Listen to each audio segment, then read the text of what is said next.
Bonsoir, Monsieur le Premier ministre. Monsieur le Premier ministre, je suis content de vous rencontrer ce soir parce que je vais vous remettre une décision de justice qui est très simple. Je vais vous lire le par ses motifs. Dit que le jugement du 15 mai 1995 constitue un faux.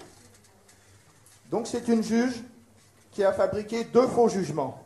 Madame, mademoiselle, monsieur, je suis le docteur Michel Pinturo, j'ai 67 ans, je suis médecin des hôpitaux et je viens vous tenir informé de quelques faits judiciaires particulièrement abominables.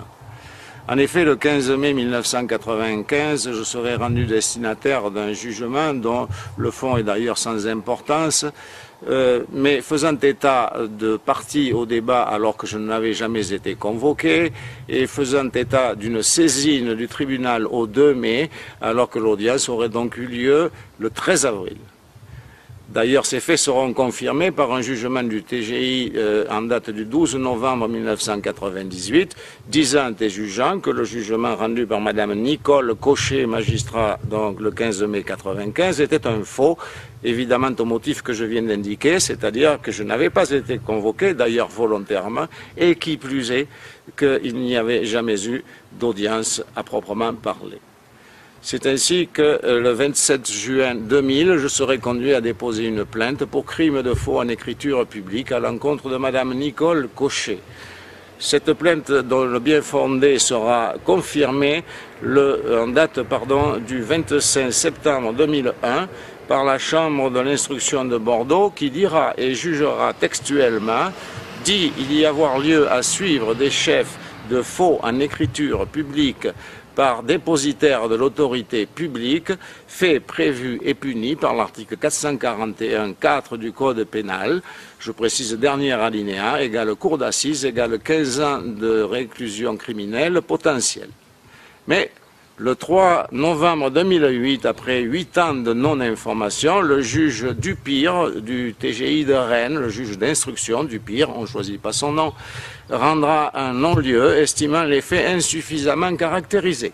Et, pour enfoncer le clou, le 15 janvier 2010, le juge Bartholin, président de la Chambre de l'instruction de Rennes, confirmera, au mépris de la vérité, d'argussie et de fausses mentions.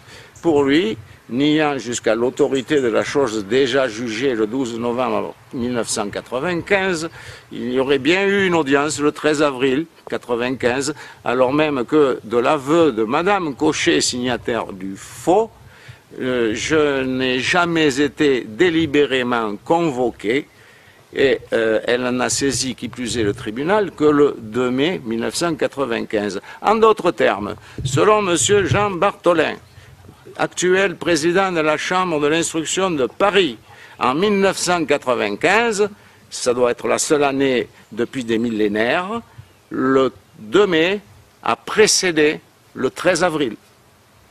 Je vous indique alors que l'ordre public et la foi publique dans son institution judiciaire s'en trouvent fortement ébranlés. Et je demande à ceux qui s'indignent et s'alarment de telles dépravations de la moralité publique et judiciaire me le fassent savoir et me soutiennent dans ce combat déloyal. J'estime que la justice appartient au peuple et non le peuple à l'institution judiciaire dépravée. Alors, j'ai vu une affaire équivalente en Ukraine. Vous savez ce qui s'est passé pour le juge qui a fabriqué des faux jugements en Ukraine? Il a été viré de la magistrature. Et vous savez ce qui est arrivé à la juge qui a fabriqué ces 2 faux jugements? Pas de sanction disciplinaire, pas de sanction pénale,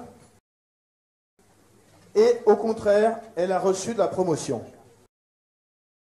En Ukraine, un juge qui fabrique un faux jugement est viré, alors qu'en France, un juge qui fabrique un faux jugement n'a pas de sanction disciplinaire, n'a pas de sanction pénale parce qu'il est protégé par la Chambre de l'instruction de la Cour d'appel de Rennes, il est protégé par la Cour de cassation, et ensuite, il a de la promotion.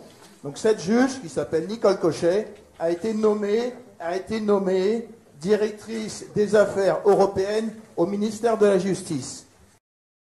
Et ensuite, elle a eu une autre promotion. Elle a été nommée experte à la Cour suprême d'Ouzbékistan pour préparer la réforme pénale. Voilà ce qui se passe en France. Et attendez, c'est pas fini, sur un programme financé par l'Union européenne. C'est 15 000 à 20 000 euros par mois. Et vous avez ici des gens, qui posent la question, où passe notre argent? Ben, notre argent passe là. On emprunte de l'argent à l'étranger pour l'envoyer aux institutions européennes qui engagent des juges faussaires pour aller faire expertes à la Cour suprême d'Ouzbékistan pour préparer la réforme pénale, alors que nous avons un manque de personnel dans les juridictions, manque de magistrats, manque de procureurs, manque de greffiers. Et est-ce qu'on peut parler aussi de l'influence de la franc-maçonnerie sur la justice? Parce que ça, c'est un problème assez récurrent.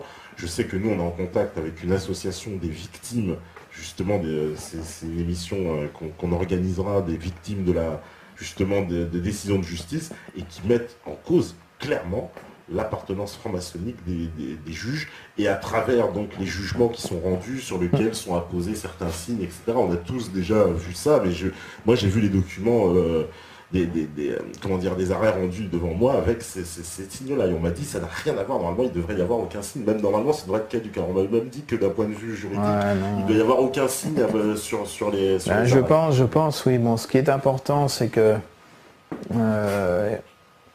il y a effectivement, sous ça, le problème principal, c'est que le serment d'accès à la franc-maçonnerie est radicalement incompatible avec le serment d'accès à la profession de magistrat. Est-ce qu'on... Daniel, il nous dit l'infection du système actuel est proche de la fin, il va se faire balayer. C'est vrai qu'on a l'impression d'un système qui est complètement en nécrose, le système de la magistrature, la justice. Ce que vous avez souligné tout à l'heure, plus personne n'y croit, mais c'est quand même très grave dans l'état d'un pays quand les gens ne croient plus en leur justice. Donc ça veut dire qu'il n'y a plus d'espoir, ça veut dire derrière, parce que la justice c'est quand même c'est très important quand même dans une société. C'est ce qui permet de réguler le pays. Si on ne peut pas obtenir de décision de justice, il n'y aura pas d'économie, il n'y aura pas de prospérité, il n'y aura rien. Tant qu'on n'aura pas réinstaurer une justice de qualité, une justice normale dans ce pays, on ne commencera jamais à se redresser. C'est une certitude.